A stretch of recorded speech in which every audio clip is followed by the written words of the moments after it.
Should be good.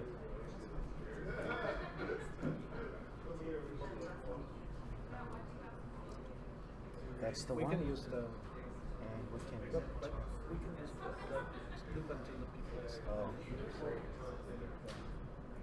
This one.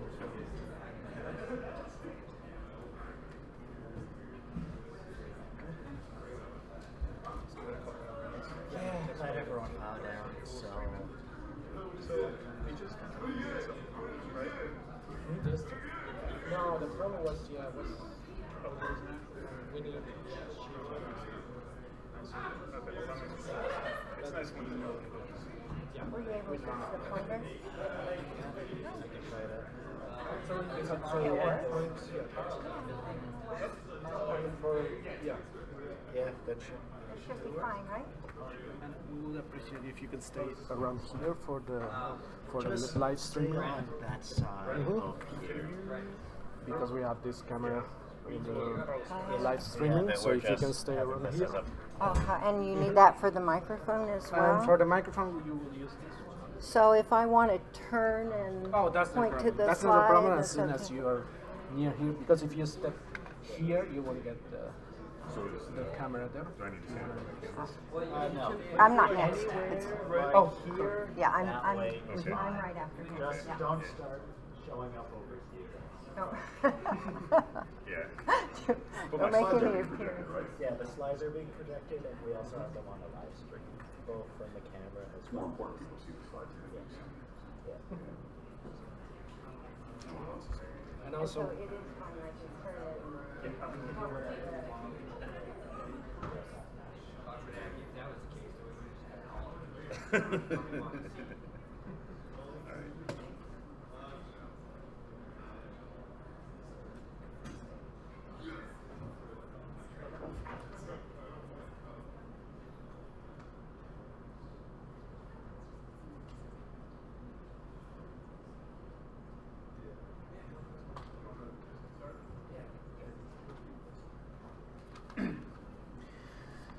Okay, welcome back everyone. So we're going to get started now, and I'd like to introduce our next speaker, Carl Bernacki. He is a plant physiologist working with the USDA Agricultural Research Service and a professor here at the University of Illinois. He got his master's from Bradley University and his PhD also from here. His research involves the impacts of climate change and land use change on plants, and in particular developing new methods to phenotype plants in the field. Carl Bernacki.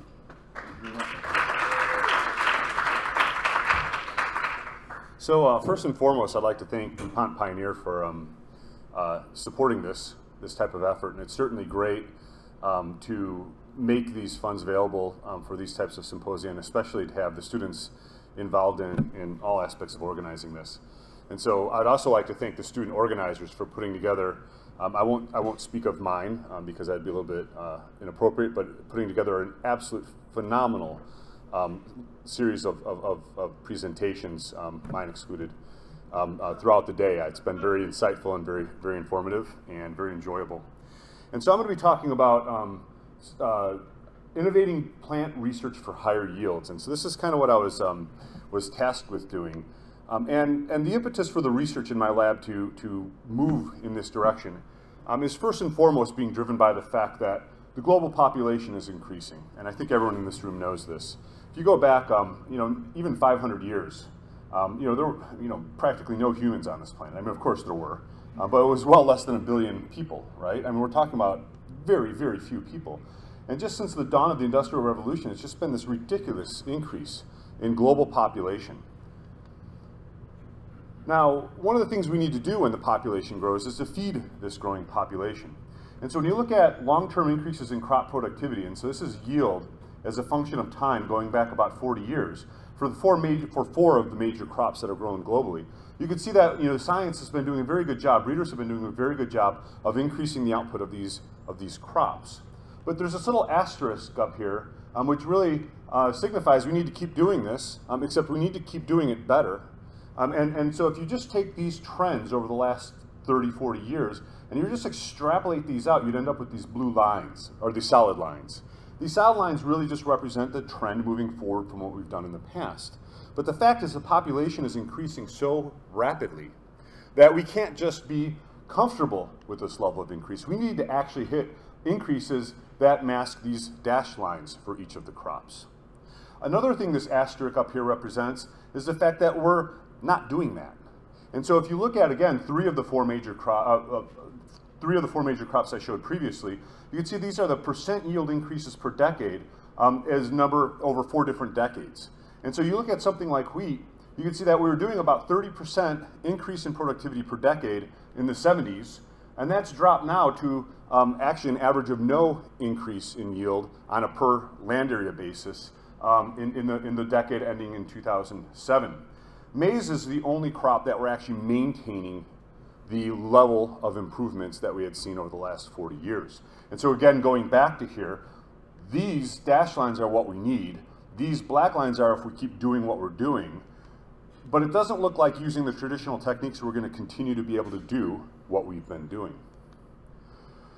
Let's layer another problem on top of this, and this has to do with the fact that global greenhouse gas emissions are increasing over time. And so these are just CO2, methane, and N2O emissions from 1850 to maybe the first decade in the 2000s. And all three of these potent greenhouse gases, the big three, have been increasing steadily. There was this little hiatus here in methane. For some reason, methane stabilized, but don't worry, it's gone back up again quite substantially in the last about 5 years. Actually, you should worry. And a result of these greenhouse gas emissions is the fact that global mean temperatures are increasing. Global mean temperatures are not increasing consistently across the planet. The oceans are increasing at a much lower extent than the land surfaces are increasing. And these increases over the land surfaces oftentimes are more extreme in the areas where we grow crops. Now there are two different types of heating that we can expect, and one of them is if we just get an increase in global mean temperature. This is just a probability plot, a bell-shaped curve of mean temperature, and then you have your temperature variation. And global mean temperatures increasing without a subsequent change in the variation would end up looking like this top plot here, where you end up with mean temperature increases, more hot weather, more record hot weather, fewer really cold environments, all right? The second possible increasing could be this flattening, where you end up with a lot more extreme events on either end. And of course, the worst case is to combine the two of these together, where we end up with more variability, but a shift to the warmer temperatures, so that we end up with even more hot and extreme weather than we would have had if it were just a mean temperature increase without that change in variability.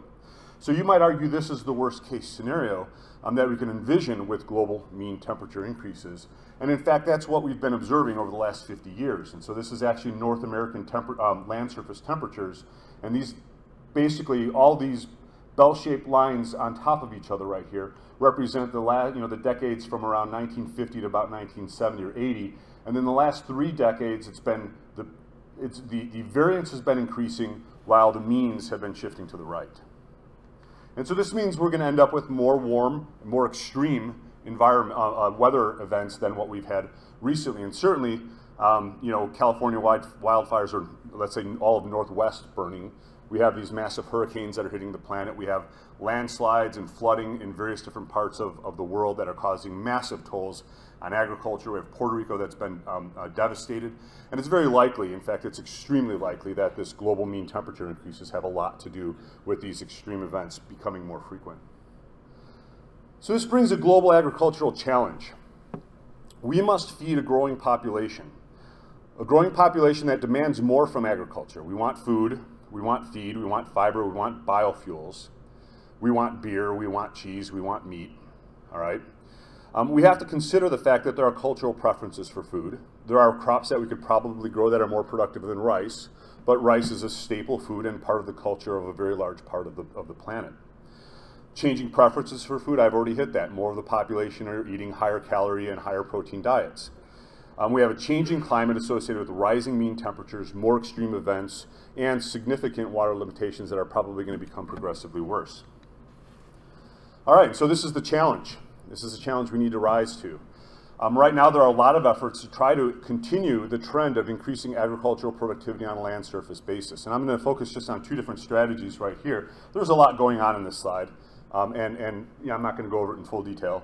But this here on the left is really just a metabolic pathway. This is your really primary photosynthetic pathway and carbon metabolism associated with photosynthesis.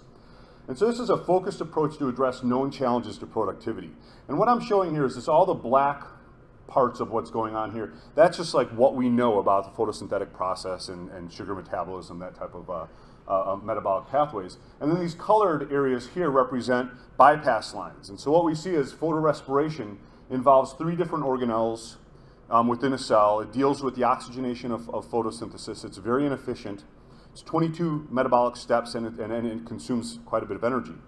And so knowing what we know about these types of metabolic pathways, people are now starting to shortcut some of these processes to create the same end result, but with fewer energy requirements, thereby increasing the efficiency of photosynthesis. And so a lot of work in Don Ort's lab and Steve's Long lab is focusing on this type of work. Here on the right, this is completely made up data. And this is data I just put together to emphasize a certain point. And it's simply that this is just, let's say, a phenotype of interest. Let's say it's yield. And let's just say it's for a crop soybean. And down here we have environmental variables. Let's just say 1 represents dry, 2 represents moderate, and 3 represents really, really wet. And so if you have a very genetically diverse number of genotypes of soybean, all right, and you were to grow them in environment 1, you could see there's a lot of variance in yield. You go to the moderate environment, you could still see there's variance, but not quite as much. And some lines that did the best in the dry environment are only doing moderate in the moderate environment. Some that did poorly in the dry environment are doing pretty well in the moderate environment. And then you go to the really wet environment, and you can see things again shift in a different direction. And so this genetic variability can dictate quite a bit as to whether or not a certain genotype of a given crop is going to do well in one environment versus the other. Now, a lot of this genotypic information, or what's driving this, we just don't know. All right, most of it we don't know. This represents decades of research to understand photosynthesis, giving us an opportunity to find a strategy to make it more efficient. This provides an opportunity to maybe understand what's going on if only we could know what's happening in each environment as it relates to the environment coupled with the genetic control that the plants have. And so it's this G by E interaction. A lot of our major crops, however, we've lost a substantial amount of genetic information. And so this represents the early ancestor of, in this case, wheat. And each different colored dot represents a different genotype. And then as you go to the domestication from the wild relatives to the land races and then to the elite cultivars, a lot of genetic information has been lost. And a lot of this genetic information might actually provide fruitful given a lot of the environmental challenges that we're facing currently and into the future. So in order to really understand what's happening with these genetic G by E interactions, to really understand what is the genetic control over how different cultivars or genotypes respond to different growth environments, we really need to bring together genetic information with phenotypic information, pull these both together, and we could really start to see a picture emerge. And a lot of the earlier talks we saw today address a lot of these types of issues. And so the genetic information, it turns out, early on was the really big limiting factor. But nowadays, that's not the case so much. And so when I started, well, I was in the middle of grad school at this point, it cost about $100 million to genotype an organism. You know, now we're looking at less than $1,000 per genotype, right, for the entire genome sequencing of let's say, a given cultivar. And so we have massive amounts of genetic information, and certainly we're not done. There's a long way to go. It's really interesting when you look at Moore's law, which really equated the increasing in computational power over time as sort of being the limit for increasing computer speed. Genomics has just completely shattered that law. It's really impressive what's been going on with that. So we really need to know more about the phenotypes in order to bridge together that genomic or genetic information. And so what is a phenotype of interest? This is just a bunch of stuff that I came up with someone just on the 20 minutes or so. Just wrote it down. This is not conclusive. But what this really represents, a whole bunch of different things that might be important for breeding maize. And so each one of these things could take a lot of time to measure on one plant.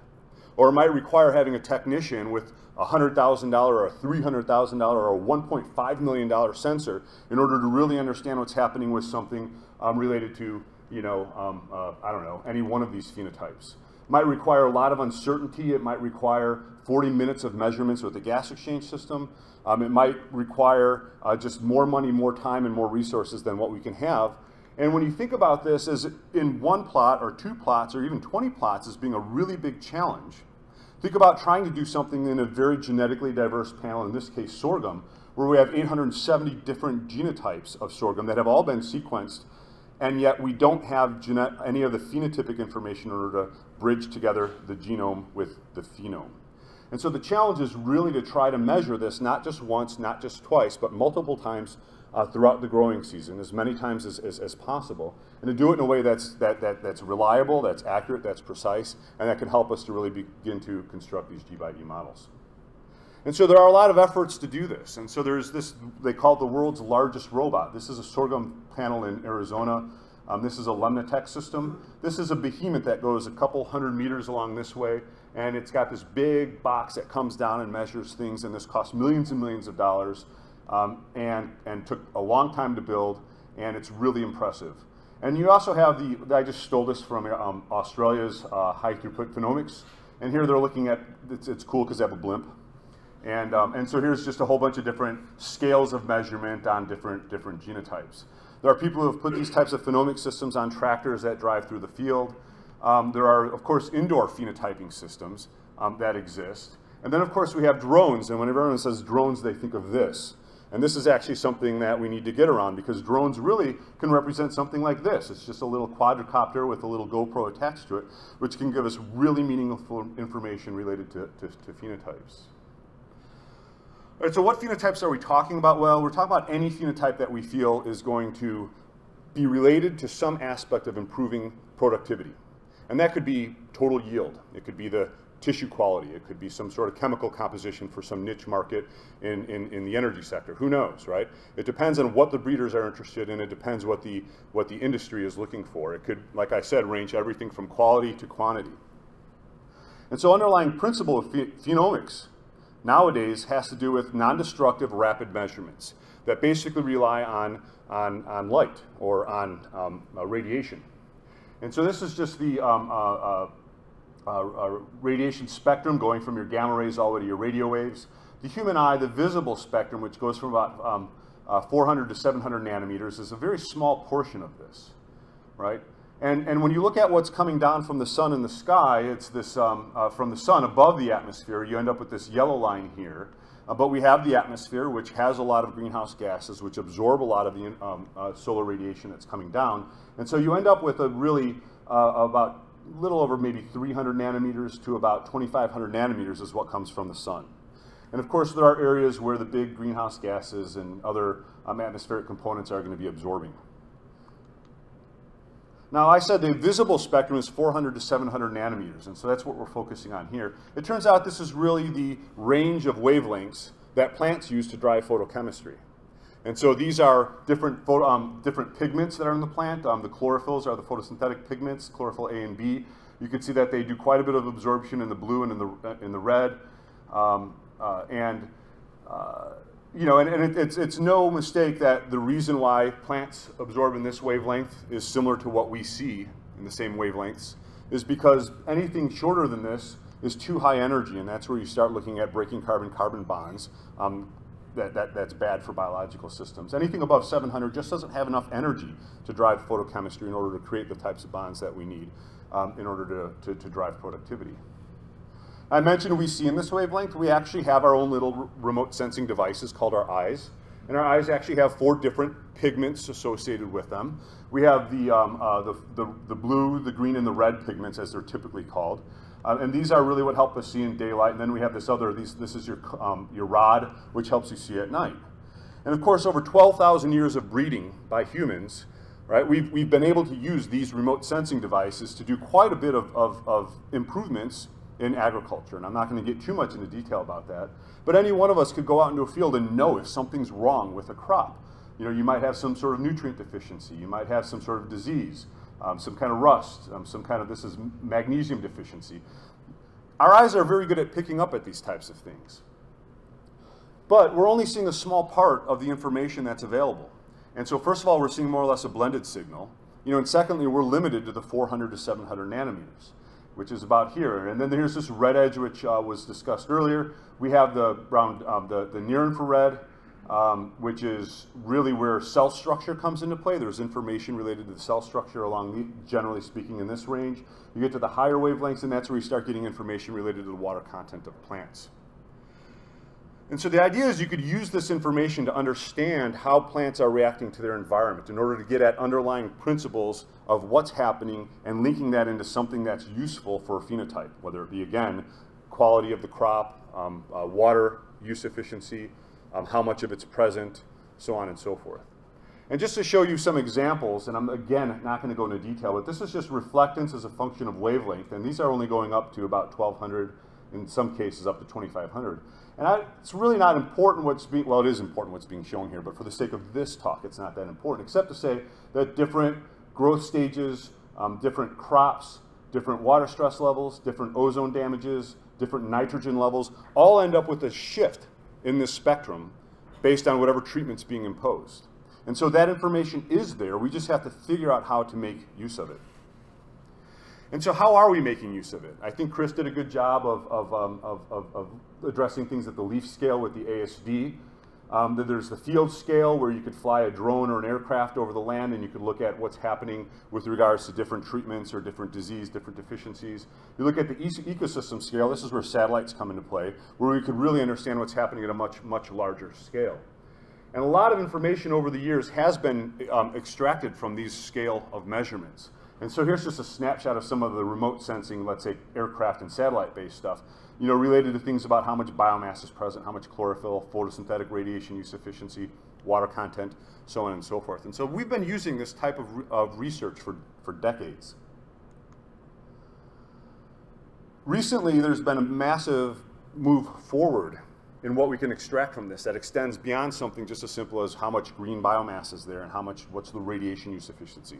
Not to discount the importance of those, they're very important.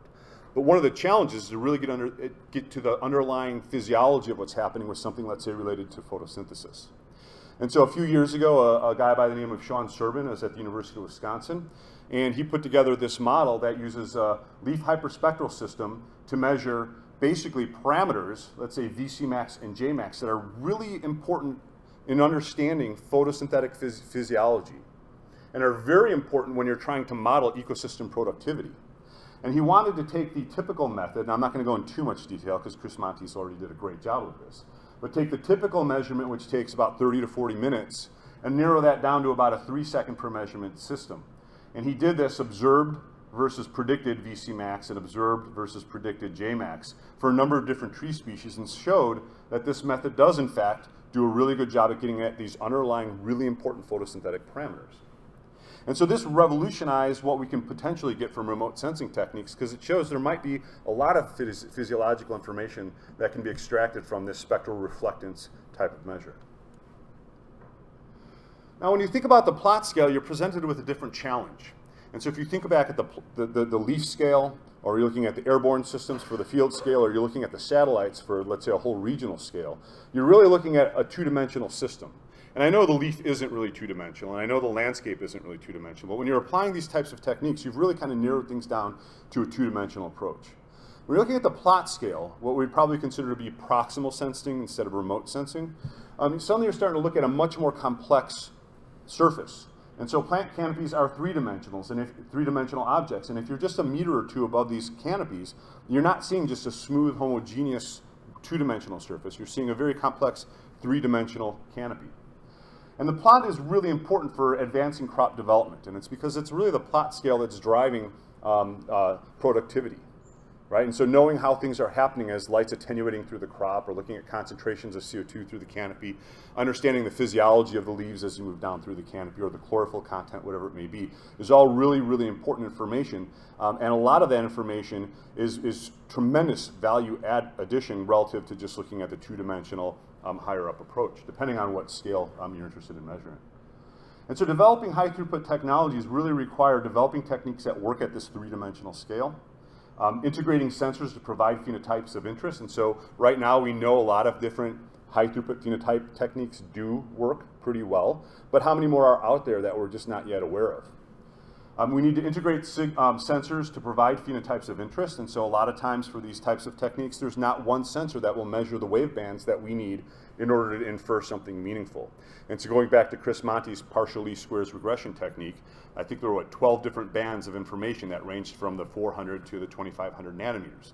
Not one sensor is going to do anything like that. Even the ASD has 2 separate spectrometers inside of it in order to get that full range of information.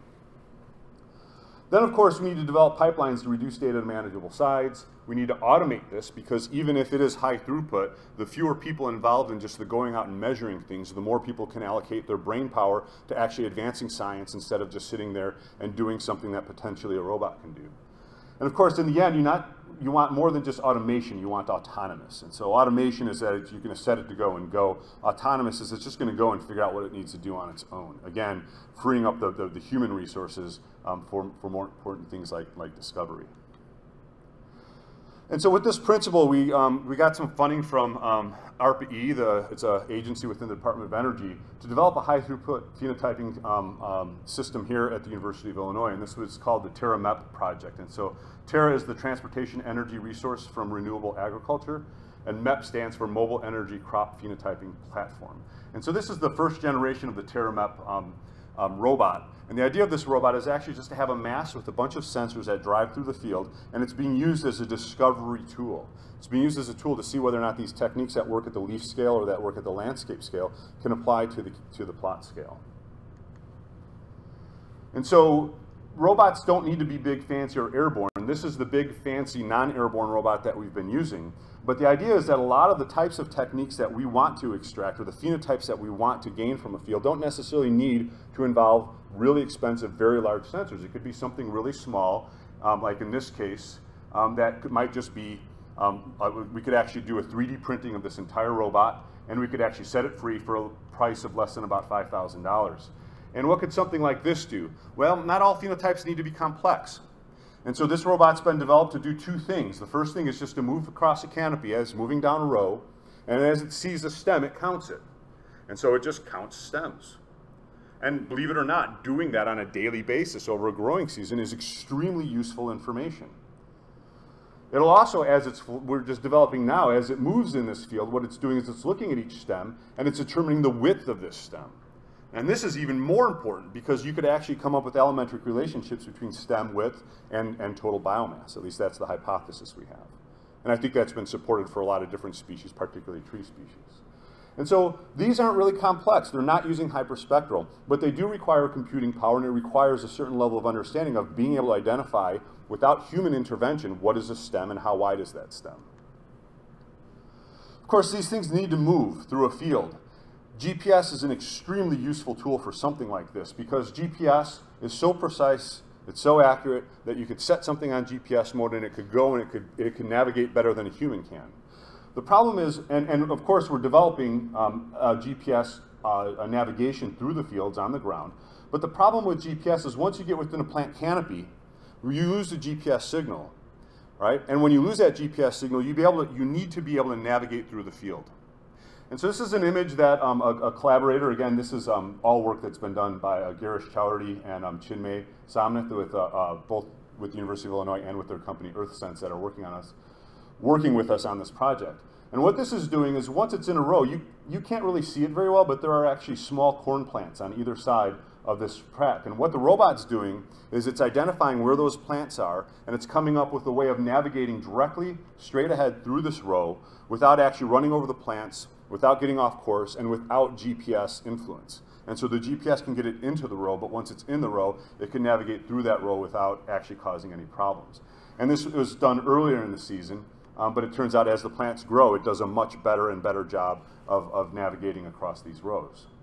And so, of course, when you want to get these phenotypic information, you need to have a robot to do it. It needs to be able to navigate, and it needs to have the sensors that you need in order to get the phenotype of interest that you're after. Of course, stem width and stand count aren't the only phenotypes that we're shooting for. We're shooting for a lot more information.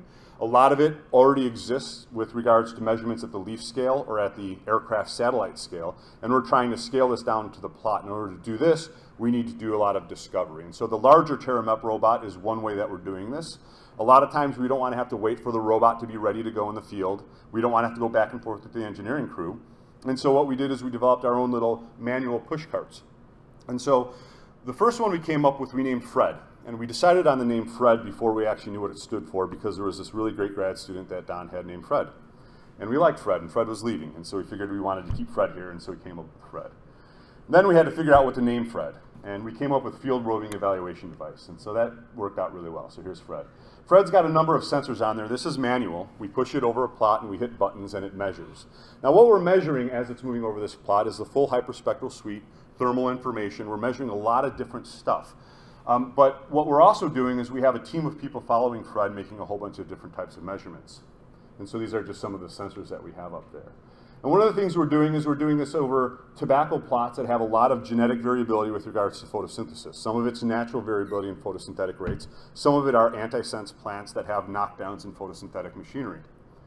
And so one of the things that Catherine Meacham, a postdoc in my group, wanted to do is see if we actually artificially manipulate photosynthesis of these plants, will this partial least squares regression technique work?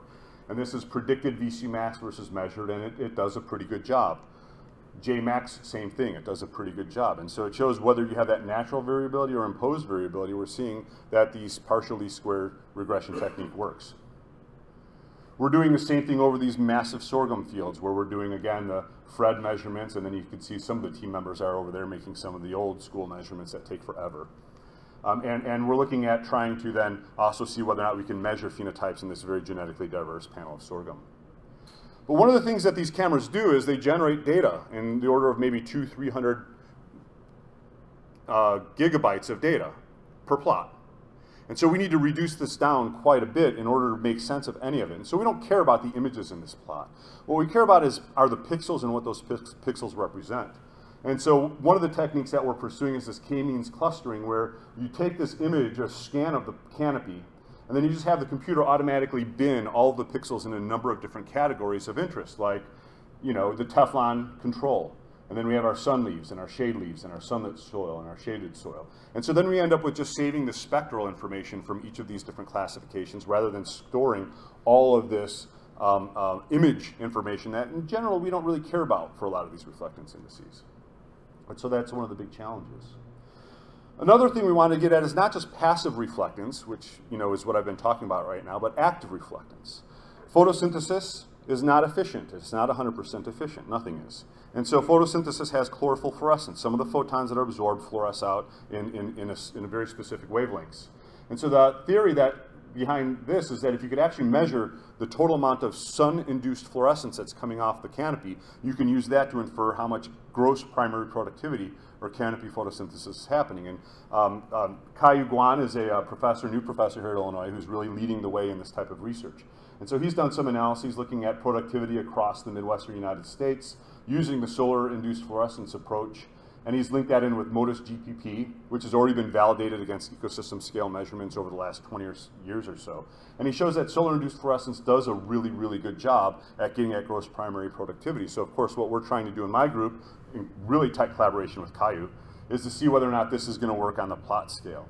One of the interesting things that has been shown with solar-induced fluorescence is actually our ecosystem is the most productive ecosystem on the planet when it's at its peak level of productivity.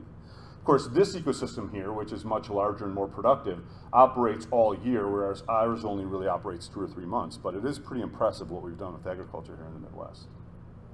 Now, once we decided we wanted to see whether SIF works at the plot scale, we came up with the name Wilma, because if you have Fred, you have to have Wilma.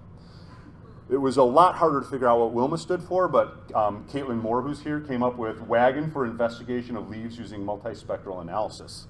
And so when we decide to have Bam Bam, that's going to be tough. But anyway, this is Wilma here. And Wilma, again, is a manual push cart, but it's got all the same sensors that you use for aircraft-based or satellite-based or even whole field-based solar-induced fluorescence. And the idea is just to push this over the sorghum panels and the tobacco panels and see whether or not we're able to use this technique in order to infer plot scale photosynthesis, and then to scale that to be able to maybe do all 800 plots of sorghum within 3 hours, let's say every day, as an end result with a robot. And so we're doing that in the sorghum. Here's just a nice photo showing Fred and Wilma together. And this is over the tobacco plants. And of course, we're doing a whole slew of ground-based measurements on top of all of this. And of course, with gross primary productivity, you could then link that with thermal analysis to look at something like water use efficiency, which is really one of the key traits we're trying to look at, more water use efficient crops, because water is going to become more limiting as temperatures continue to rise. And of course, you can imagine taking these techniques and scaling them to much lower cost type of platforms. And so instead of using $90,000 in hyperspectral cameras, working with the manufacturer to come up with, okay, these are the 12 wavebands we're interested in. Let's move this into a really inexpensive sensor that maybe we can trust on top of or on the bottom of a UAV, so that when the UAV crashes, and they all do, it's not going to damage $90,000 of the equipment, but maybe only damage $300 multispectral sensor that's really linked to a specific phenotype.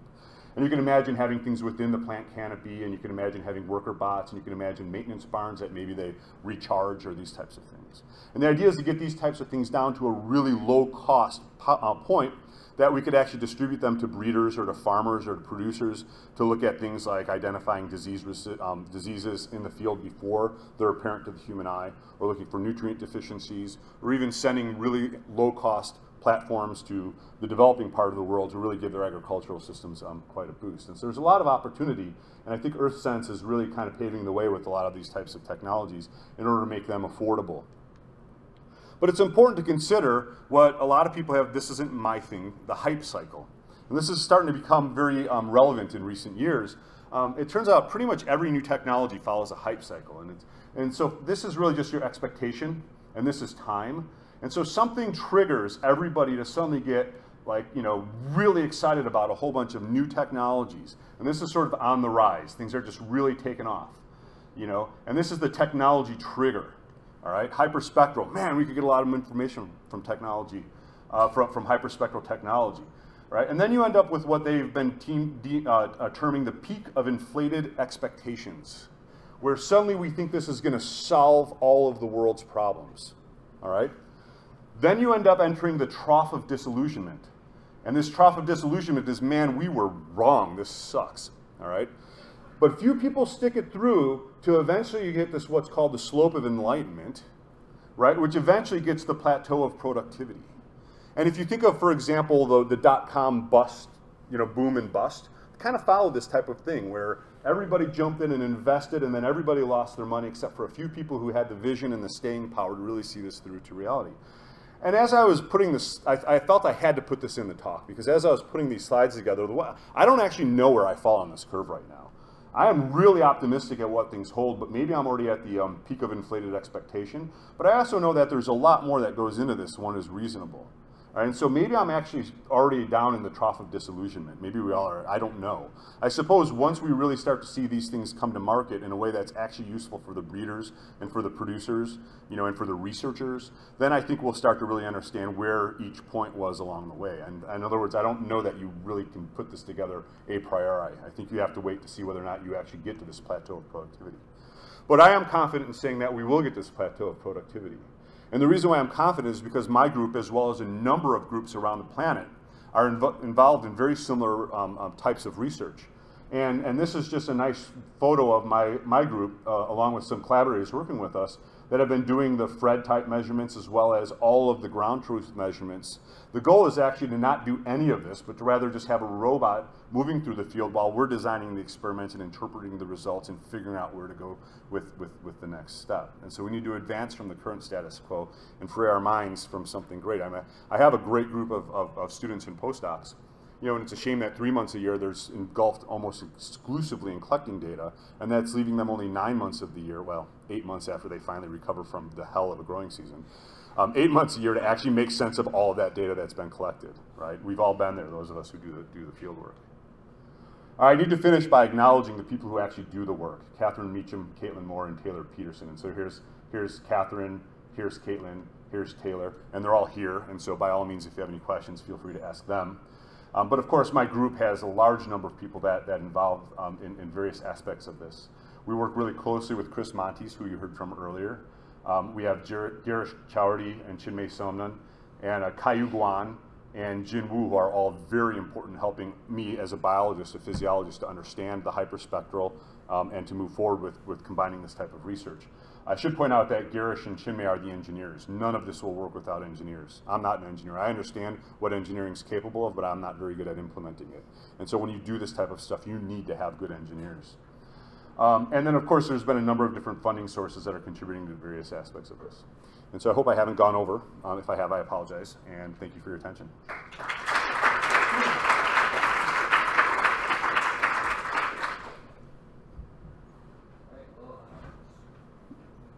We got 10 minutes for questions. Oh, wow.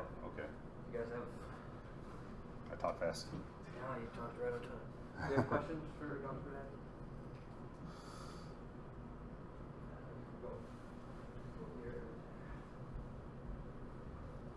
Yeah. Can you talk a little bit more about your calibration of imagery? And if you have the Teflon panel, is that automated or is that identify it and then automatically correct imagery? Or So the way that the cameras that we have are all radiometrically calibrated, but of course calibrations drift, and we can't just rely exclusively on that. And so what we're doing is we've got right now it's all manual. And so right now we're at the point where we're understanding what we need to do to process that data. It doesn't make sense to automate the pipeline. At least it didn't make sense to me to automate this pipeline ahead of time, because we didn't really know what we needed to do to get the end result. And so let's do it all by hand to start with. And it's slow and it's laborious, but that's where you have to start. But what we're doing basically is the cameras are radiometrically calibrated, and we have downwelling spectra using ocean optics, really high precision, high accuracy information, and tell us what's coming from the sun and sky. And so one of the challenges with leaf clips, you have an artificial light source, which is great. When you're doing plot scale measurements, you have to rely on what I'm referring to as dirty sunlight. And it's dirty because there's like all these greenhouse gases that are absorbing at different wavelengths, and it could be more particulate matter one day versus the other, and humidity influences these types of things. And so we have the radiometric calibration in the camera. We have the downwelling information from the ocean optics. And then we have this calibration that's inside each of these images. Now this is spectralon. It reflects very predictably over the entire wavelength of wavelengths that we're measuring. And so this here would actually be well, in this case it's Teflon, but we've moved to spectralon. And so we know when we automate this, which we're in the process of doing now, it'll be very easy to determine which pixels are associated with that Teflon based on their spectral response. It's also very easy to know what are leaves based on the fact that we know what their general spectral response is going to be, even with the treatments that are being imposed.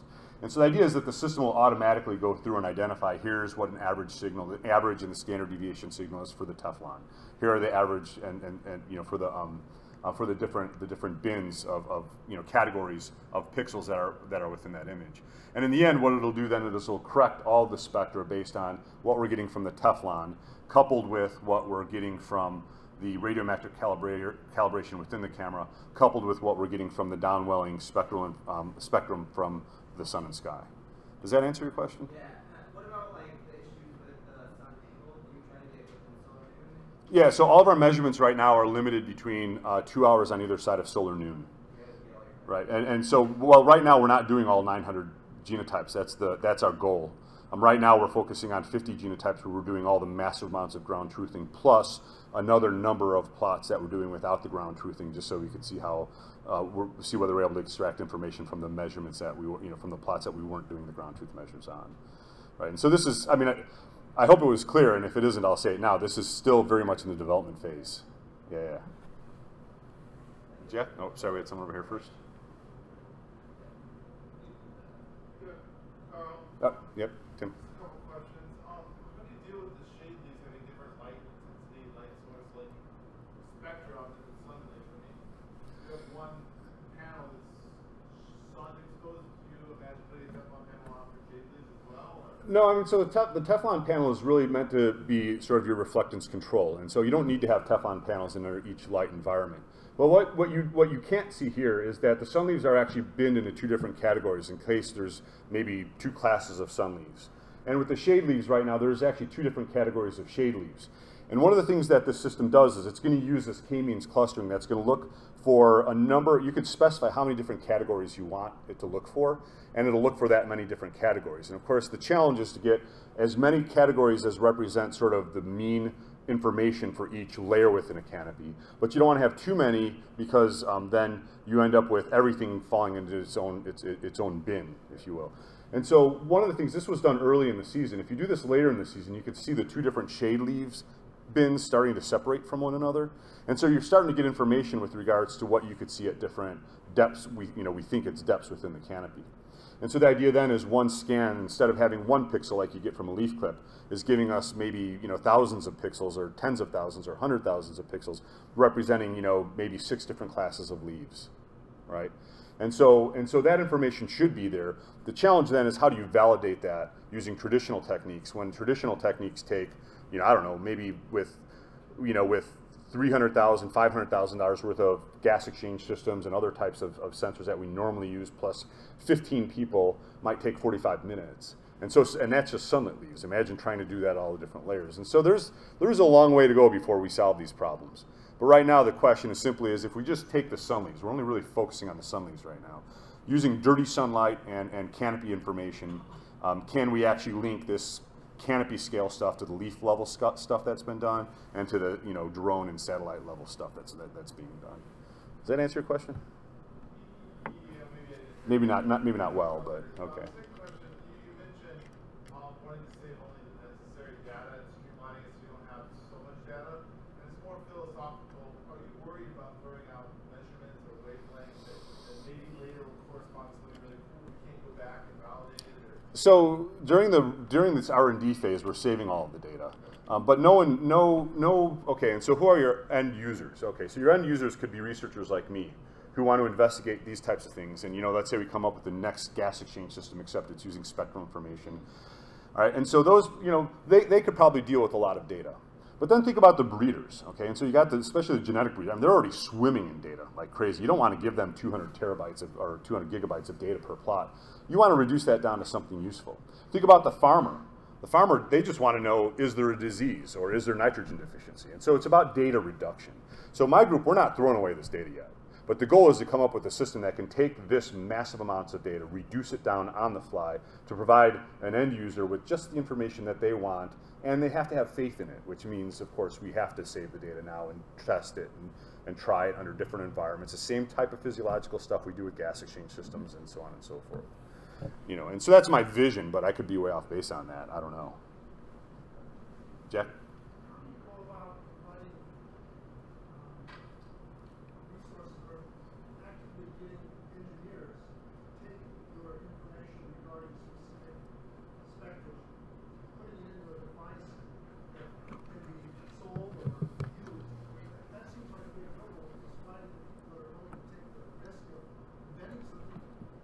Yeah, I would argue that biologists are really late to the game. Engineers have been trying to figure this stuff out for over a decade.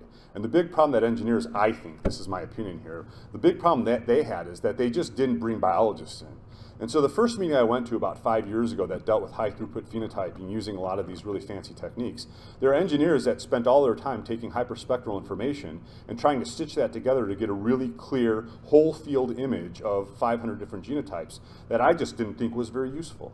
What's useful is what's in that spectral information that you can extract out. Who cares about stitching together 5,000 images? Let's think about what's in each pixel that represents each plot.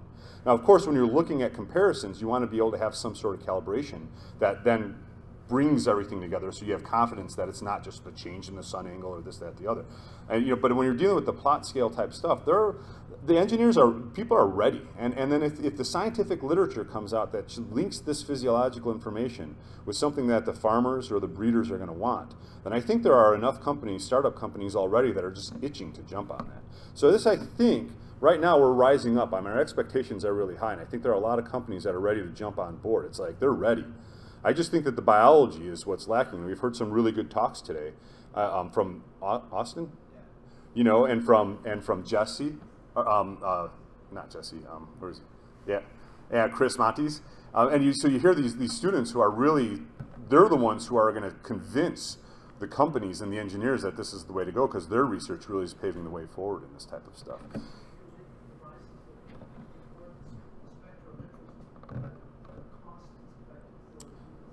No, I can't right now. right? What we need is we need someone like Resonant or BaseSpec or these companies that make these hyperspectral cameras to figure out how to develop sensors that are low cost. And instead of getting 1,200 bands in this camera that costs $90,000, you know, try to get maybe 8 bands in a camera that costs, you know, $800. And then, yeah, then all of a sudden I think the game has changed.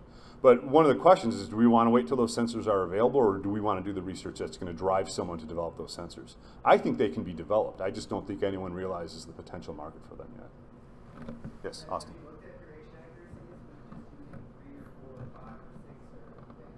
No, we haven't, not yet. That's on the horizon. So one of the things we could do is we could take these hyperspectral information, we could build it together with these massive number of wavelengths, identify which are the important ones, and then figure out a way of just making just those wavelength measurements and see whether or not we can get the same level of accuracy. We haven't gone there yet. Right, right. So there's a lot that goes into it. It's not just a spectral range, but it's the size of the bands. Yes? Can you elaborate a little bit on solar-induced fluorescence? I think you said that you're now doing it. Do you have any data that suggests that you're getting some differential responses between plots? So solar-induced fluorescence, let's see, is right, I think, if I had to guess. Solar-induced fluorescence is either right here or right here. I don't know. And so to answer your question, we know that the solar-induced fluorescence really works at the satellite scale. And that's because when you're looking at these large pixels that you get from satellite, it's actually not that difficult. Well, it is difficult. You have to you have the sensors. But once you have the sensors and you have the know-how, you could actually see where these little peaks are that are related to solar-induced fluorescence at very, very large scales. Now, no one's really taken that down to a canopy scale, except for Caillou Guan, who I think just had to leave. But, you know, and so we have a researcher here who's doing that at sort of the ecosystem scale, like the whole field scale. No one's really done this yet at the plot scale, and so Caitlin Moore, who's here, she's trying that. We don't know if it's going to work just yet.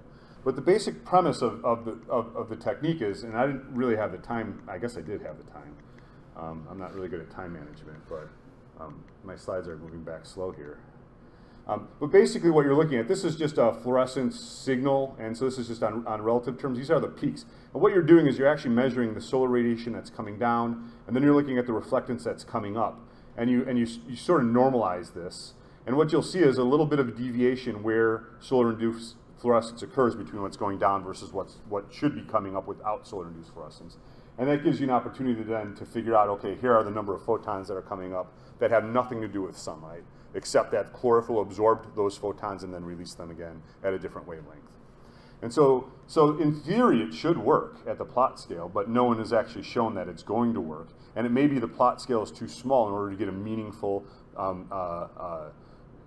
irradiance, you know, coming up from chlorophyll fluorescence. And so we don't know the answer to that yet. This is very investigative at this point. Wait and see. Yeah. I mean, yeah, I think all of this is wait and see. Again, if I wasn't clear about that, I apologize. I think the data that's coming out of this paper that you showed here is very interesting. And I was just wondering if you could get any signal on the plot. You're saying. We don't know. Yeah, wait and see. Sorry, I should have just said that. Yeah. Sorry. All right, thank you. All right, thank you, Dr. Nagy.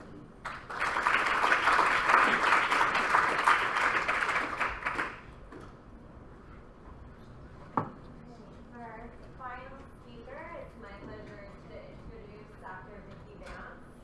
Dr. Vance is a complete T-Faction Junior Professor of Botany down at University of South Carolina. She's going to be talking to us about some groundbreaking work for lab dogs where they look into bioengineering plants to produce therapeutic microRNAs and hopes for a chemophonetic strategy. With that, I would like to introduce Dr. Vance.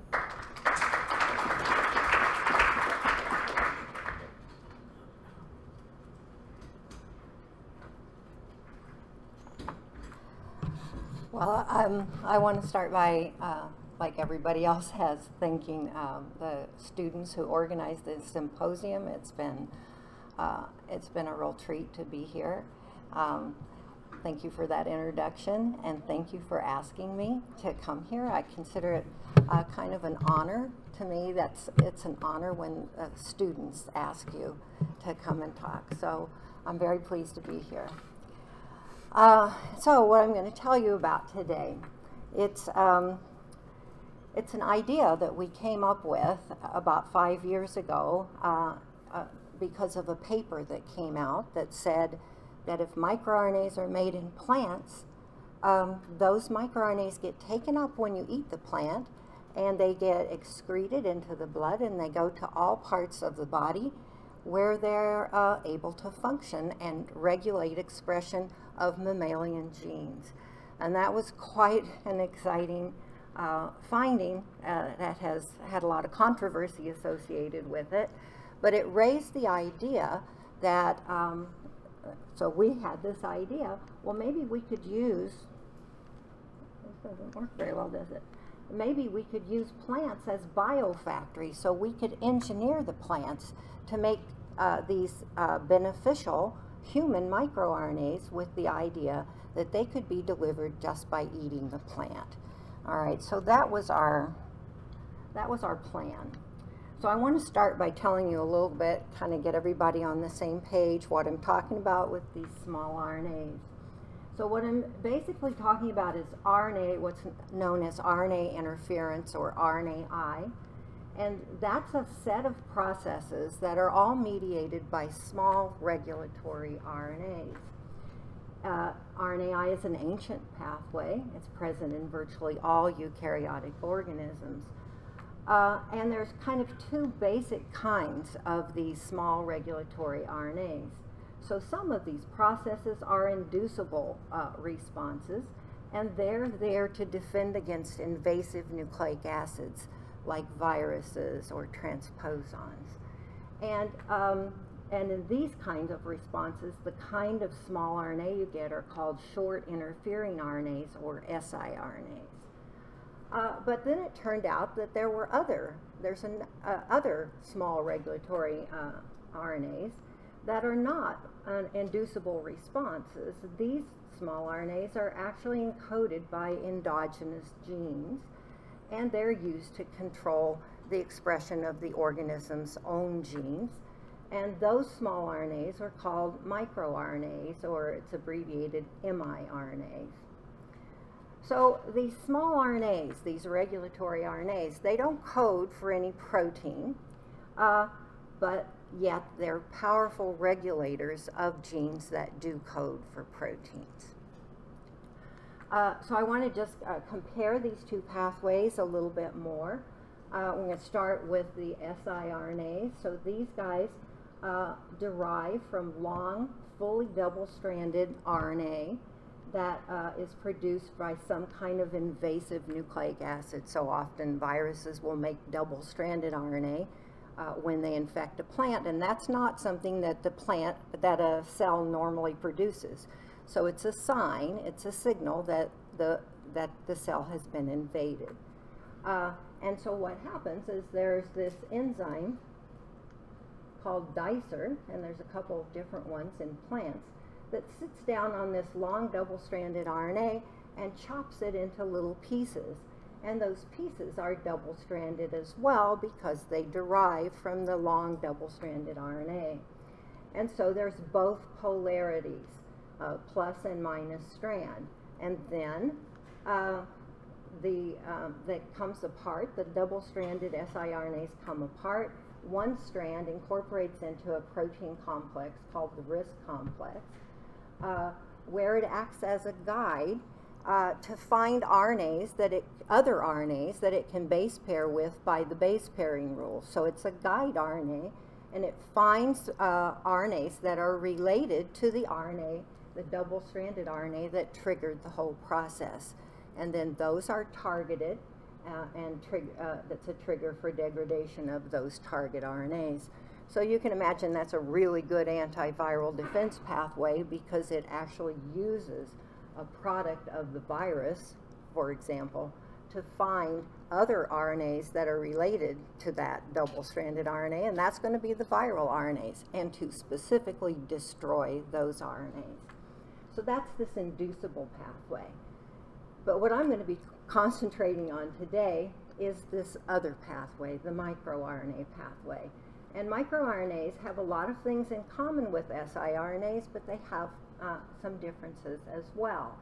So they don't derive from invasive RNAs, and instead they're encoded by genes in the genome. And they make a precursor RNA, and that precursor, unlike the precursor for siRNAs, is not fully double-stranded. It has characteristic loops and bulges.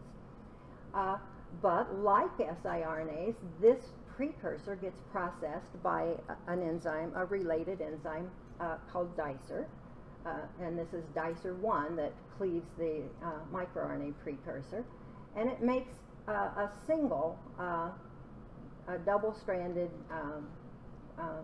initial product. And one strand of that is going to be the microRNA. The other strand is called microRNA star, and it's rapidly degraded. So one thing I want you to notice is that when we were looking at siRNAs, it makes a whole population of these small RNAs that represent the entire length of the long double-stranded RNA, so a population of siRNAs results. But with the microRNA pathway, you get a single small RNA, a single small regulatory RNA. Now, like the siRNAs, this is going to incorporate into a protein complex, a RISC complex, and again, act as a guide to find RNAs that it can base pair with by the base pairing rules, and those are going to be the targets of that microRNA. What's a little bit different about the microRNAs versus the siRNAs is that siRNAs trigger degradation. In the case of microRNAs, it isn't all so clear. Sometimes they trigger cleavage, and sometimes they don't destroy the messenger RNA target, but instead they prevent its translation. Either way, the result is the same, that if you're a target of a microRNA, protein is not produced, either because the message is destroyed or just because it prevents translation. So I'm going to be talking about these, oh, I forgot to do this. I'm going to be talking about these microRNAs. So microRNAs turned out to be really, really interesting. So there are these small RNAs. They tend to be between 20 and 25 nucleotides, and they control expression of protein-coding genes. Each organism encodes hundreds of these microRNAs, sometimes thousands of them, and each of those microRNAs regulates many targets, so with different degrees of complementarity to the target, so it's quite a complex system. It turns out that these microRNAs are super important for controlling gene expression, and people call them the master regulators of the genome, because basically they control every major process in the body.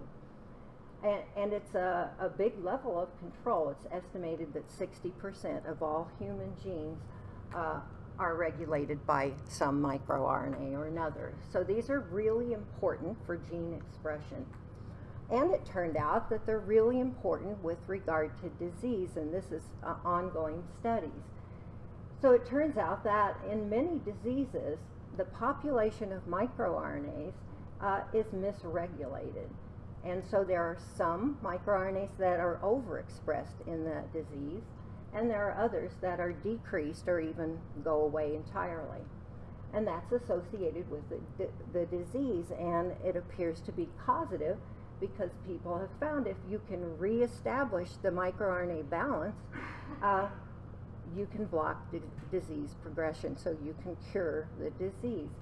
And so people are very excited about it because it seems like they have huge therapeutic potential. These guys could be really, really important if you could just fix the balance. And so many diseases are thought to have this misregulation of microRNAs, and that includes heart disease, neurodegenerative diseases, autoinflammatory diseases, but it's been best studied so far in cancer. And so so we're going to talk a little bit about cancer. So what people know is that there are two kinds of microRNAs that are involved, that are misregulated in cancer. There are some that are oncogenic microRNAs, so they are tumor promoting microRNAs, so they're also called oncomirs. These are ones that have increased accumulation in cancer cells, And so they promote tumorigenesis. So these are the bad guys. And then there are the good guys, and those are the tumor suppressor microRNAs. These guys are the ones that are reduced in cancer cells. Sometimes they're entirely eliminated. And their normal role is to inhibit tumorigenesis, but you lose them in the cancer cell. And so I want to concentrate, I'll go back for a minute. I'm going to concentrate now on these tumor suppressor microRNAs, the ones that are lost in cancer cells. And so people have come up with this idea of how they can use these tumor suppressor microRNAs in what's called microRNA replacement therapy. And so the idea is that if they could get back the accumulation of these tumor suppressor microRNAs, then you could restore their inhibition of the tumor and block cancer. And so people are very excited about it. Many, many people would like to use these tumor suppressor microRNAs as a way to block cancer. Different kinds of cancers will have different tumor suppressor microRNAs. And so many people would like to do this, and many people are trying to do this, but it's been a challenge. And the challenge has to do with the fact that these little RNAs, of course, they're RNA, they're unstable. So you can't just like inject them into the blood because they are rapidly degraded. And they're RNA, so they have charge, and so they don't go across the membranes easily, so you can't easily get them into cells. And yet people really want to use these, so they have a number of strategies to try to get them into cells. So one thing they do is they'll chemically alter the RNA in ways to increase the stability of the RNA so it isn't so rapidly degraded. Another thing they'll do is conjugate the RNA to some kind of carrier that will help it get across the membrane. And you know, there's been some success with both of these approaches, but there are problems also associated with both of these approaches. A lot of times the things that they do to get the microRNA to cross the membrane or to stabilize it comes with toxicity. So maybe they wrap it up in some kind of nanoparticle, and that particle itself has toxicity. So they introduce that problem. Specificity. So you can alter the chemistry of the thing, but then maybe it doesn't target the same way that it would have before. And then there's a major problem with regard to cost. It costs a lot of money to synthesize these things. All right, so it's very expensive. So maybe there's an alternative approach, and that's what people thought of 5 years ago when this Chinese group, headed by Qinyu Zhang, published that endogenous plant microRNAs, so microRNAs that were made in plants, and there's no overlap between the microRNAs that are made in plants and those that are made in animals. They're a completely separate subset of small RNAs. But what they found is that plant microRNAs were taken up by mammals during digestion of plant-derived foods. So these plant microRNAs were getting in through the digestive tract. And they found that the plant-produced microRNAs were stable. They got through the digestive tract and they were stable, and that they were able to regulate expression of mammalian genes that they were complementary to. And so it was a very exciting and controversial set of experiments, and a lot of other people tried to get in on this and see if they could get that to work as well, or show that it was all, you know, BS and it doesn't really work at all. And so now a number of other labs since that time have been able to show similar kinds of things, that microRNAs made in plants were able to get into mammals, various kinds of mammals, and that they were able to regulate expression of genes in the mammal. My lab was among those labs. We were one of the first labs to publish work that suggested that this Zhang work was real. But there's been a lot of people who tried to get that to work and couldn't. So the idea of these dietary microRNAs has remained controversial. It's still quite controversial. And that's because some groups have reported they can't detect any plant microRNAs in the blood or the tissues of mammals. And they do the same kind of experiments that the Zhang group did and that other groups have done. And they don't see anything. So a number of labs have reported, well, we can't find them.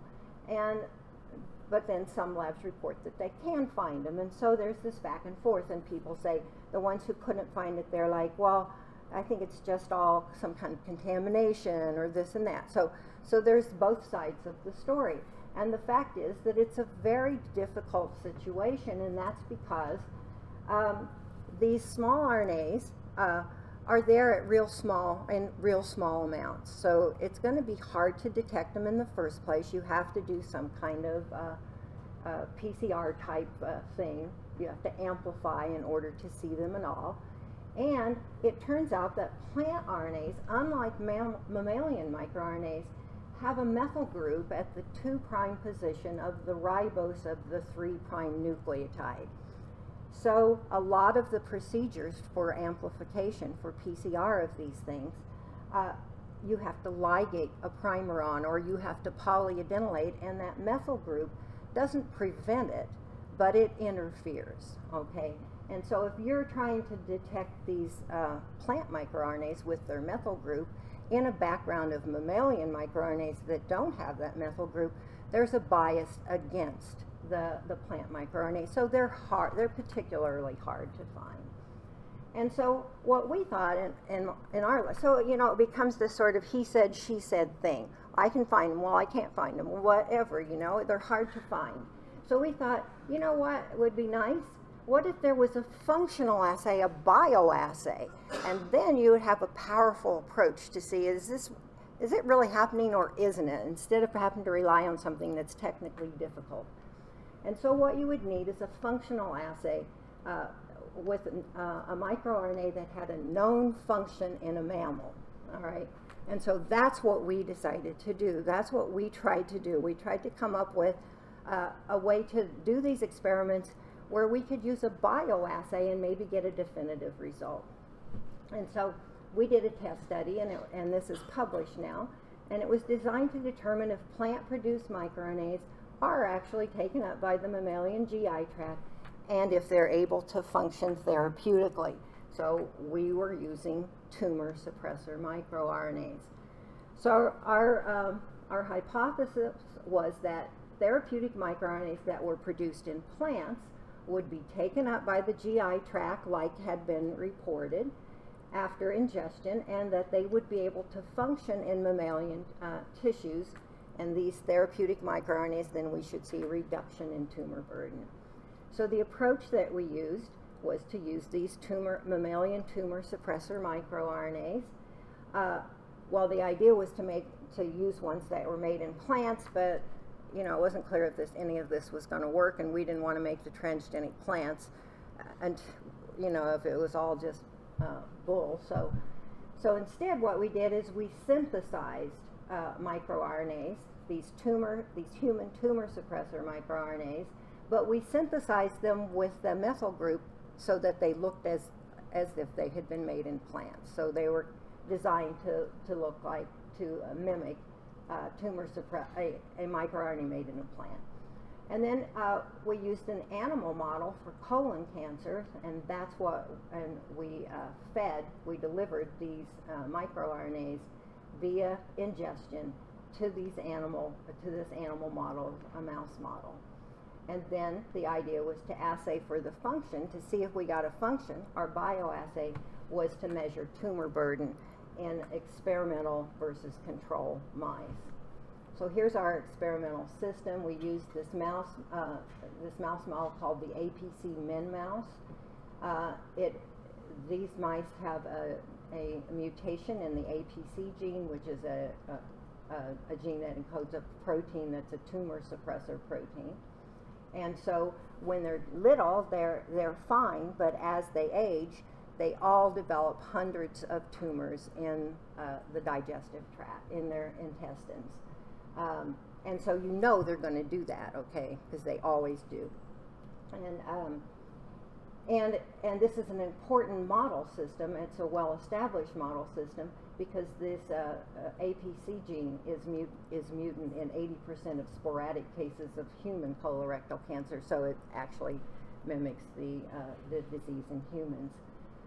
And this model, this mouse model, is very useful for in vivo studies, and many people use it for both to look for preventive or therapeutic results. So you can start feeding the mice or giving the mice treatment, a putative treatment, before they develop tumors and see if you can reduce the number of tumors, or you can wait until an age where you know they'll already have tumors and then try your thing and see if it reduces the size of tumors. All right, so this is the model that we decided to use, and then the tumor suppressor microRNAs. So this was sort of, we didn't really know which ones to use, and it was kind of, we didn't know if any of it was going to work or not, so we used kind of a throw in the kitchen sink kind of approach. We used 3 different tumor suppressor microRNAs. And these are all ones that were established tumor suppressor microRNAs.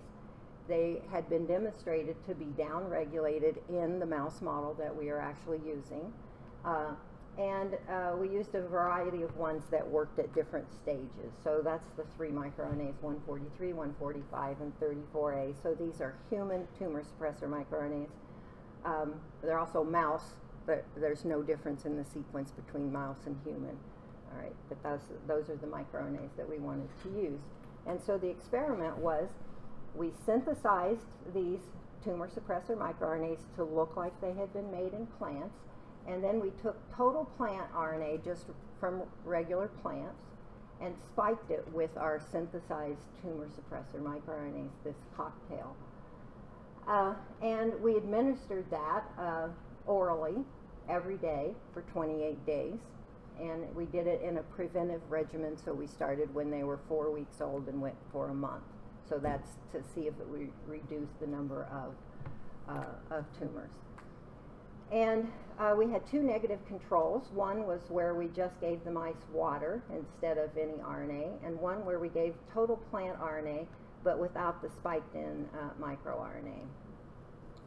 And the result, I guess, probably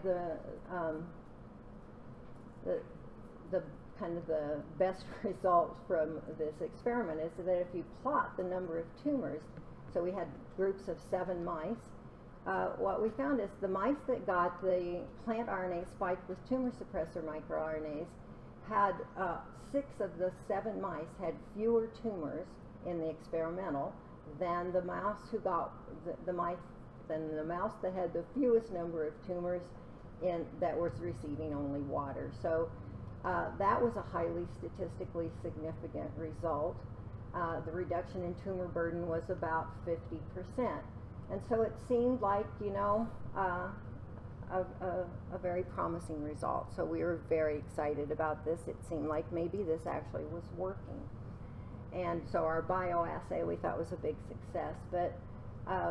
But reviewers felt like, well, no, you really still have to show that your tumor suppressor microRNA, you have to do the difficult assay that you're trying to avoid and see if you can detect these microRNAs. And so, so we were in kind of a jam then because the microRNAs that we used were exactly like the endogenous mouse microRNAs. They had the exact same sequence. So if we found an increase, people could just say, yeah, well, you know, that's just the mouse microRNA. And so we took advantage of the fact that the microRNAs we used had that methyl group. And because they had that methyl group, they could withstand periodite treatment. Whereas the mammalian version would not be able to survive periodate, this periodate treatment, and you wouldn't be able to detect it because it would break open the ring and you couldn't do the assay. And so when we did that, what we found is that one of the microRNAs that we had delivered, this microRNA 34A, after periodate treatment, we could see that only in the mice that had gotten the microRNA and not in the water control, whereas a microRNA that's in the mouse at similar levels was completely destroyed in both. And so after this experiment, and we tried to look for the other two, but we couldn't get those to work because there was always too much background from the periodate treatment. We'd still have background, and if we tried to use more periodate, then we'd just destroy everything, and so we couldn't get these to work, but we could get this one to work. And that was enough to get the paper published, and it was enough to get us a small, a very small NIH grant. And what it said to us was, well, like, maybe this will actually work, so now let's go ahead and try our original idea, make these microRNAs in the plant where they aren't going to cost a huge amount of money, and instead it'll be cheap, right, to have the plant make them for us. And that's quite a reasonable thing to do, is to make these in plants, because plants can be easily engineered to produce high levels of any microRNA you want, any desired sequence. And the way you do it is you take a natural plant microRNA precursor, so the gene, and you replace the microRNA with whatever sequence you want, in our case, these human tumor suppressor microRNAs. Then you have to replace the microRNA star, the other strand, to maintain the structure so it gets processed properly. That's easy enough to do. You can just synthesize that DNA and have your gene, and you put it behind a strong promoter, and it makes your microRNA at real high levels. So this is a well-established procedure. It's used in plants to knock down genes. You can do make whatever microRNA you want. So it's a straightforward procedure. It works well, and that's a patented technology. And this is in use with a broad range of plants. Okay, so we could have chosen any plant, but we're a basic science lab, and so the plant we chose was Arabidopsis because it's a model genetic plant. It's really, really easy to transform. You don't have to mess around with tissue culture. It's an edible plant. Of course, this is an important feature. It has to be edible. I say here it's pretty tasty, but actually it's not very tasty at all. And I guess in some cultures they actually eat this plant.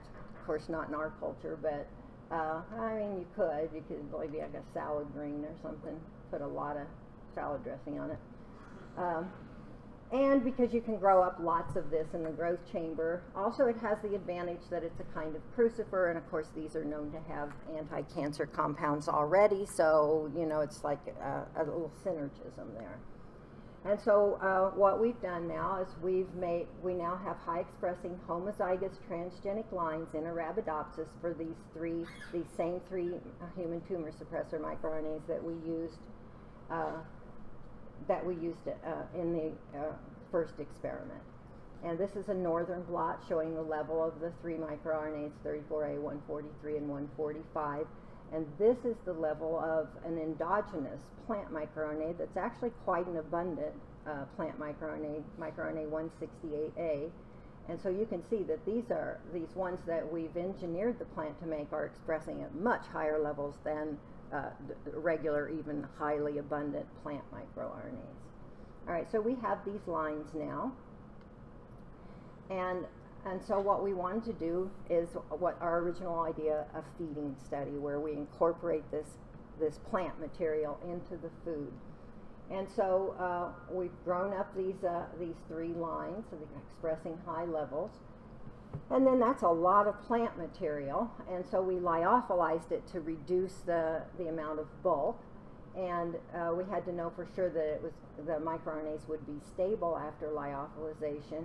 And so we lyophilized a whole bunch of this stuff, and then we just looked after at room temperature. The lyophilized material was still stable for weeks even, so it's quite stable once lyophilized. And then now we want to incorporate this into the food for the mice, and so we had to do a nutritional analysis of this Arabidopsis tissue. To see, you know, all of the different nutritional requirements, because we couldn't just feed that directly. You know, it has to be a healthy diet. So we found out the nutrition that the Arabidopsis was going to provide, and then we designed what other things needed to be added to make a healthy mouse diet. And so then that's our experimental. That's got the the microRNAs in it. And then the control. And the control was a synthetic diet that had exactly the same nutritional values, all the same amount of proteins, of amino acids, of lipids and carbohydrates, everything exactly the same. Same nutrition, same calories, but it didn't have any plant material at all. I mean, it had plant material, but only purified plant material. So no plant RNA. And that's the control.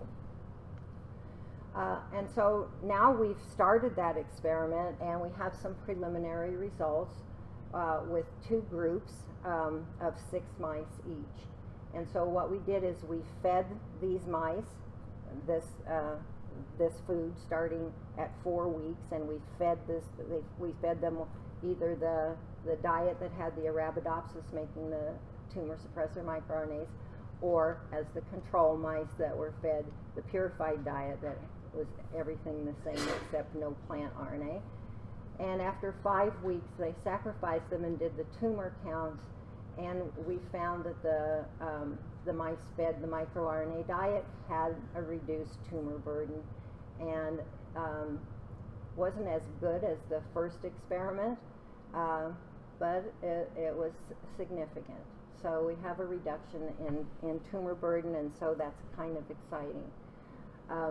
And now we wanted to look and see the level of microRNAs and the level of the targets of these 3 tumor suppressor microRNAs. And so what we've done so far is just we isolated RNA from the intestines of all 6 mice in the experimental group and in the control group, and then we combined those RNAs and we sent them off for microRNA sequencing, for small RNA sequencing. Actually, we made the libraries and sent them off for sequencing. And then we did RNA-seq to look at the level of known direct targets of each of these microRNAs. And so we don't have any statistics or anything because we just combined everything because it's expensive. But now we will do the individual mice as soon as we get some money. And what we saw is all 3 of the microRNAs that were delivered in the food had greater levels in the mice that were fed the microRNA than they did in the negative control. And 2 other microRNAs, just microRNAs that were about the same level of expression of a couple of these, didn't have it. So it wasn't like all the microRNAs were increased. That was pretty specific for the ones that we had delivered in the diet.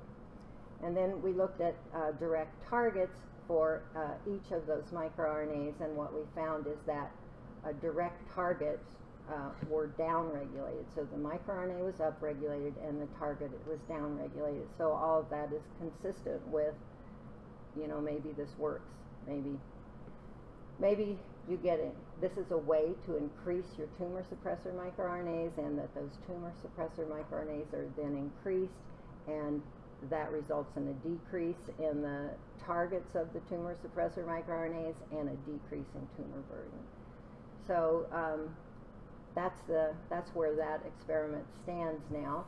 And so what we ended up using was a diet that was 10% Arabidopsis, which doesn't sound like it's very much, but it was, you know, this lyophilized Arabidopsis, and the food was very, very green, and the mice didn't like it. I mean, honestly, they didn't like it. They had to, the people who made the food for us had to add a bacon flavor to get them to eat it at all. And 10% of the diet, if that was going to be for, if you were going to try to use that in therapy, you know, people are like, well, that would be an awful lot of your diet, 10% of this nasty lyophilized stuff. So what we really like to do is have something to reduce the bulk and to concentrate the microRNAs. And an idea that came up about how we might do that comes from a group in Kentucky that had been isolating these little microvesicles from plants, from different kinds of fruit mostly. And these were microvesicles that are, they call them exosome-like nanoparticles because they're like microvesicles in humans, the ones that are excreted into the blood and carry microRNAs to different parts of the body. But they found them in plants. So they found these exosome-like nanoparticles in plants, and then they would isolate those exosomes, and they had microRNAs in them. And then they used those exosomes and those membranes, those plant membranes from those exosome-like nanoparticles as a delivery mechanism. And so sometimes they fed them, sometimes they would just put them on something and they would be taken up. Sometimes they would squirt them up their nose and stuff, and they would go into the brain. All kinds of things like that. They could inject them into the blood, and they would be stable. And the membranes themselves were anti-inflammatory, is what they found. And so they would purify those membranes even more, so that then they would lose all the microRNAs that were in there, but then they'd use those membranes to incorporate other things that they wanted to deliver, other kinds of anti-cancer drugs. So anyhow, so we thought, well, so maybe this is how these microRNAs are being delivered when you eat the plant. Maybe it's the ones that are in these exosome-like nanoparticles. And in fact, this group from Kentucky showed that those exosomes were taken up in the intestines by stem cells and macrophages, and that's what was being delivered to the blood. And so it seemed like, well, maybe that's why these microRNAs from plants can make it through the digestive tract, because they're protected in these exosome-like particles. And so the question was, what about our microRNAs that we were making in the plant? Were they in exosomes or not? And so we isolated exosomes. So, I went to Bed Bath & Beyond and got this fancy juicer. And this is my graduate student, John. I got 20% off. You always get those coupons, 20% off. And we put this through the juicer, and we did this exosome-like nanoparticle purification. And it turned out that of the 3 microRNAs, 2 of them were in the exosomes, but this third one, this 145, wasn't there at very high levels at all. This 15998, this is an endogenous plant microRNA that is one that has been reported as having tumor suppressor activity. So it's a plant microRNA that they found in women who have breast cancer. And if you don't have breast cancer, you have high amounts of it in your blood. And if you do, various stages, you have less and less of this. Anyhow, so this is one that's known to get into people when they're eating it. So we looked to see, and it sure enough was in the exosomes. And so we wanted to be able to see if we could get 145 into exosomes too, because this may be our delivery system. And so what was different about 145 from these other ones that were in the exosomes? And one thing is that it was larger. It was 2 nucleotides longer. And the other thing is that it had, so most plant microRNAs are 21 nucleotides. This was 23. And most plant microRNAs have a U at the 5' end, but 145 had a G. And so we're trying to figure out, well, why could we get 145 to go into exosomes? And so we tried making transgenic plants that were shorter and ones that had a U instead of a G. And we don't have the results yet for the 21 nucleotide one, but what we have is, this is the 23 nucleotide one with the G, the one that doesn't get in very well. And when we replace that G with the U, now it goes into exosomes like gangbusters. So apparently that makes something, is some reason why. So anyhow, this is where we see our experiments going, that maybe we're going to try to use these exosome-like nanoparticles as a delivery mechanism. And so in summary, I guess our results support the original publication that plant microRNAs are taken up by the GI tract and are functional. I mean, it doesn't prove that it happens, but it supports that idea, and it looks promising. So it suggests that eating plant-produced therapeutic microRNAs, so using the plant to make lots of it for you. Could be an effective, a non-toxic, you know, you just eat it. Non-invasive, you don't have to, no surgeries, no sticking with needles, none of that. And inexpensive. So even if delivery by digestion doesn't really work for whatever reason, it's still, this could be an inexpensive way to make lots of microRNA. We figured if we had given the same dose of synthesized microRNAs that we gave to our mice to humans, it would have cost $30,000 a day to synthesize those. And we could make it in plants for way cheaper. I think that these studies, because of these studies and because they look promising, I think further studies are warranted. I mean, I think it doesn't have to be my lab that does it, but I really think somebody should be looking into this and see this may really work, and it may be beneficial for a lot of different diseases, and so I think it should be looked into further. And we're especially excited about this promising new approach using these exosome-like nanoparticles. And then these are the people who have done the work. This is Gail. She's been in my lab she's even older than me. She's been in my lab for forever. She sort of runs everything. She's currently working for minimum wage because we're out of money. This is Cizo. He's a microRNA expert. He's a small RNA guy. He knows what he's doing. He's left for another job because we've run out of money. He would come back if we got money again. This is my graduate student, John. He's amazing. He's done all of the work that I reported here today. Well, not the mouse experiments because we don't do mouse stuff. So the mouse stuff has all been done by Marge Pena, who runs the mouse lab at the University, at the Colon Cancer Center at the University of South Carolina, and Lauren Hofsteth, who's in pharmacy, who's helped with those experiments. So our funding has been through the Colon Cancer Center, which is why we sort of chose colon cancer as the original experimental system. And they've been very, very generous with us. We'd be dead in the water if it weren't for them. And then we got a small R03 grant from NIH when we finished those initial experiments. And now we have an R21 that has a 7th percentile. So we may or may not get it, because I don't know what you have to do to get a grant these days. But anyhow, so we're hopeful. Okay. I hope I haven't gone over.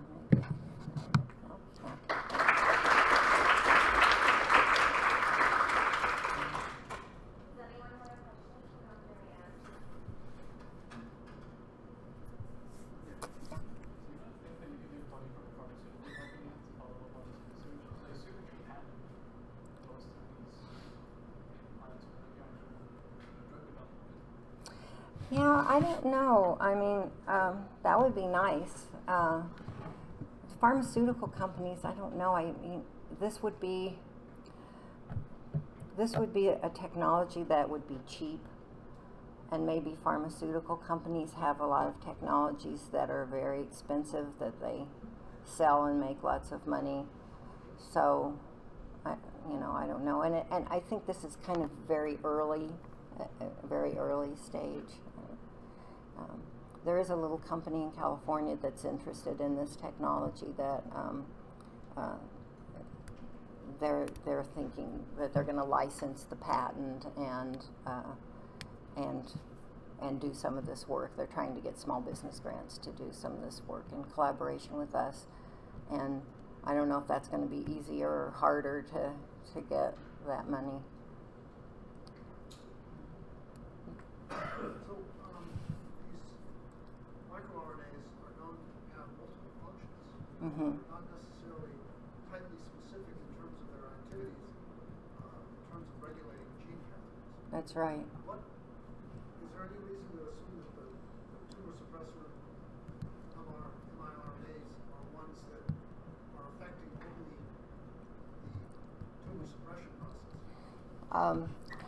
You're right, it's quite a complicated thing, and so some people like the idea of sort of making up your own small RNA, having it made as though it were a microRNA, but we felt like that was a dangerous thing to do because you don't know what kind of off-target effects you might have.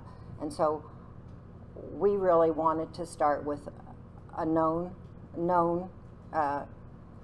well-characterized microRNAs. And yeah, those microRNAs are doing a lot of different things. They have a lot of different targets, and in different systems,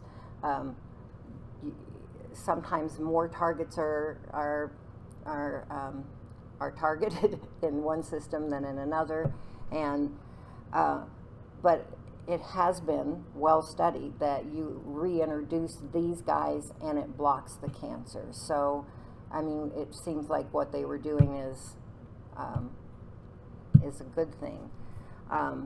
There was a clinical trial for one of these, 34A, and those people had said that the microRNA itself, even if it's overexpressed, so it wasn't specifically targeted to the cancer cells, but it didn't seem to do any harm to cells that didn't have downregulation of it. And but then they had to drop their clinical trial because it was toxic, but it was the liposomes that they were using that were toxic. So, and also their microRNA had been modified as well. So, I mean, we think the advantage that we have here is what we're delivering is a natural microRNA, and that the way it's being delivered is apparently a natural mechanism that, however strange it seems, you know, this whole you are what you eat kind of idea, it does seem like it's a natural thing that's occurring. It seems also that, you know, these things turn over pretty quickly too. And I would think that you would have to have a diet that regularly introduces this on some kind of a regularity in terms of your dietary intake. Yeah, I think that's probably true. Because yeah, because what's being delivered is the mature microRNA, not a precursor, not nothing like that. So yeah, I think you would have to just keep on having it all the time. So yeah, like we were delivering every day. So yeah, but then again, colon cancer is not a fun thing either. So you could just go ahead and eat something every day, I imagine. So you ran into this problem where the mice don't like to interrupt opsins. Yeah. And so you were thinking about doing these exosomes or some other purification. Did you think about just maybe targeting it into another plant system where put it in tomato fruit and then you eat it, right? So it's something like that. Have you guys thought about going that route? Yes, we thought about that route, but that's a lot of work, and you know, I guess we were thinking we'll wait and see how this goes. You know, that's a lot of work, and it takes a long time, and you know, yeah, it's a very good idea. And if it turns out that this is actually something that works, yeah, it'd be great to put it in broccoli, for example, and like the 159, the one that has been shown to be a natural plant microRNA that acts as a tumor suppressor,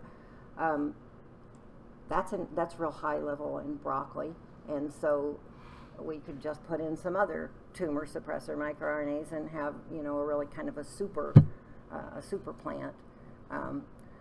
But I mean, I think that's all stuff that right now, I mean, people just don't, there's still a lot of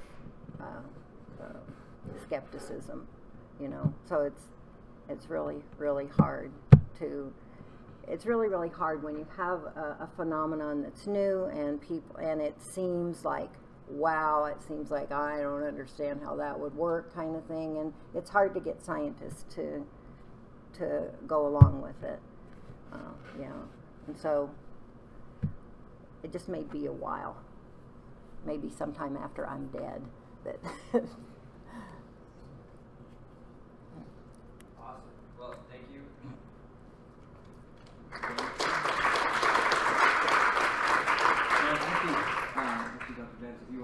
point, I'd like to invite all 5 of our speakers back down. I think we can bring 2 more chairs down. And so Julian Cooper and Dr. Jack Jubic are going to sort of lead a roundtable discussion for us.